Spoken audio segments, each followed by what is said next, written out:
রেহান, জানিস, মাঝে মাঝে মনে হয় কিছুই পারব না রে। সবকিছু হাতছাড়া হয়ে যাচ্ছে। এই কথাগুলা আবার বলছিস কেন রে ভাই? তুই তো সবসময় বলতি জীবনে কিছু না কিছু হবেই। চেষ্টা তো করলাম, কিন্তু কেউ পাশে দাঁড়ায়নি।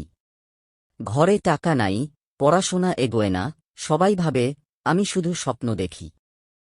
ভাই, স্বপ্ন না থাকলে মানুষ বাঁচে কেমনে? তুই যদি নিজেই হাল ছেড়ে দিস, তবে অন্য কেউ তোকে কিভাবে ভরসা দিবে? তুই সত্যি বলছিস? দেখ, আমি তোর পাশে আছি। তোর এই লড়াইটাই একদিন তোর গল্প হয়ে উঠবে। আর তুই বলবি, এই সময়টাই আমাকে মানুষ বানিয়েছে গি। তুই না থাকলে সত্যি বলছি হয়তো হেরে যেতাম ভাই। তোর মতো বন্ধুর জন্য আমি সবসময় থাকব। তুই পারবি রে ভাই, শুধু বিশ্বাস রাখ নিজের উপর।